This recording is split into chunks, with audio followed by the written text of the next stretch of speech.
Joining me now to talk more about the big legal week ahead for former President Donald Trump is author Tony Schwartz, who wrote The Art of the Deal with Trump back in 1987. Thank you for joining me today.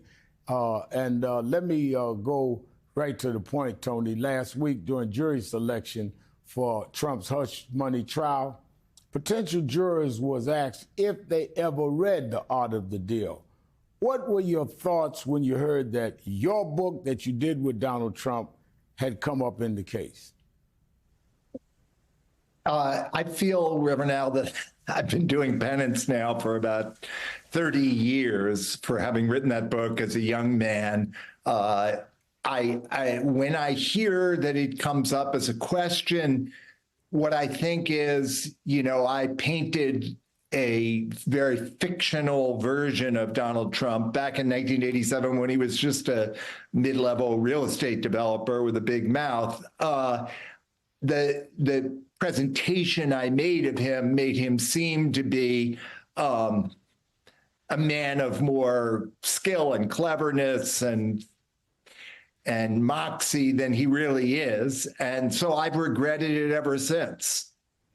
Now Trump appeared angry and frustrated throughout much of the proceedings in a Manhattan courthouse last week. Reporters noted seeing him nodding off, and at one point, the judge had to admonish Trump for muttering and gesturing at a juror. You worked closely with Trump while you were writing your book. Are these familiar Trump traits to you? Are there things about the courtroom experience that could make him more likely to act out, in your opinion? No, listen, first of all, he has deteriorated mentally significantly, and especially in the last year or two. You can just Google Trump's missteps or Trump's discomfort, and you'll hear the amazing ways that you can feel his age. And, his age is probably older than he is because he's a man who's, 50, 70 pounds overweight. He never exercises. He doesn't use his brain very well. I think he's an aging man. And I think that whole story has reversed from Biden, who really was the subject of all that talk about being too old. I think it makes sense that it should move to Trump. But look, the closest Donald Trump has ever come to prison is the courtroom where he's been sitting for the last week and will be for the next 4 to 6 weeks.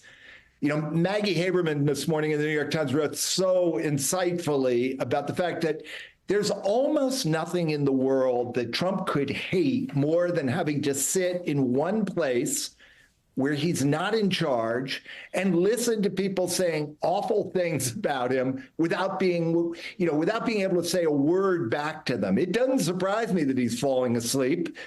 First of all, that's his best defense, is I just don't want to be here, so maybe I'll check out.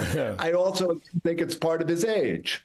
Now Trump has been litigious throughout his entire career and his entire life. But do you think that there's something different about these most recent cases, specifically this hush money criminal trial, and how he's reacting to it? Is this the same Trump you wrote about nearly 4 decades ago? No, he was flying high. He was a 36, 37-year-old guy who had just built Trump Tower. He was, as it turned out, going to push too far, and he was going to end up in all these bankruptcies through Atlantic City. But at that moment, he was flying as high as you could imagine he would. This is completely different. Now on that point that you're making, how much of it was he studious and diligent about helping you write the book? You co-wrote it with him. Was he, I've known him 35 years, mostly as an adversary, but I've never seen him as a guy that I thought even read a book, let alone wrote one. Yeah, and I think that's true. I think it's possible that The Art of the Deal is the only book he's ever read, and probably not all that carefully. So, I wrote the book, he read the book, or we hope he read the book. No, Donald Trump is not a person who reads. He's not a person who reflects. And, you know, his take on all of this was, figure it out for me. It wasn't let me diligently. That's not a word, Reverend Al, that I associate with Trump, diligently. He doesn't do anything diligently.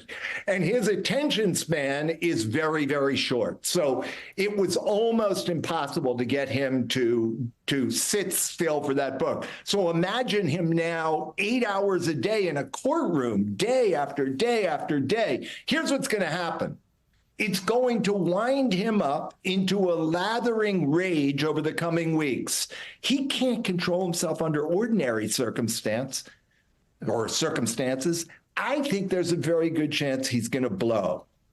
And what do I mean? I mean, do something so extreme and so unhinged out of his rage that it will decide the election. I think that's a very real possibility. Wow. Well, I mean, he's going to be hearing his former lawyer. He's going to be hearing the testimony from probably the owner of the RAG, the National Enquirer. He's going to have a lot to get him angry, and you might have be onto something there. But let's turn to the election. You've warned that a second term by Donald Trump could be more dangerous than the first. Why do you think that is? Well, I thought his first term was exceptionally dangerous. And I think if he hadn't had a few people around him at the time who were more reasonable than he is, it would have been more dangerous. And it was plenty dangerous. This time, he's going to have only 100% sycophants around him. And I think he is determined to be a dictator, not just on day one, but on day two and all the way through his term. And I think, as I've said, and Michael Cohen, who I think actually has vastly more credibility than Trump when they go into this trial, Trump lies all the time. I see Michael Cohen at this point, for all his missteps over the course of the time he was with Trump, I see him as a man who is telling the truth. So I think that you're going to see I think you're going to see Trump. I think you're going to see Trump really, really struggle during this period that he's on trial. And by the way, it's not necessarily the only time he's going to be on trials. So right in the middle of this campaign, with less than 6 months to go, he's going to spend a month or more in court, and then there are 3 more cases behind that. Yeah. I do, as you've shown. Yeah. I really don't think that he, at this moment, I don't believe he's going to win the election. This is the last week or two is the first time I've felt that, but I feel he's crossed the Rubicon. And we know he's guilty in this case. You don't know he'll be found guilty, but you know he is guilty. And the documentary evidence is absolutely overwhelming. Yeah. And I think he's sitting there, Reverend Al, I think he's sitting there terrified that this is not only going to be bad for his running for president, but that it might actually land him in prison. Yeah. In the meantime, he'll spend the next 4 weeks in a self-imposed prison, or in a prison imposed by legal authorities. Yeah, by what legal authorities deemed as his deeds were across the line in terms of a crime. Well, we're going to see. We never imagined, and we have not seen in American history an American president, former president, or sitting president face criminal charges. We could never even hallucinated they would be facing 4 trials, criminal trials. Thank you for joining me, Tony Schwartz.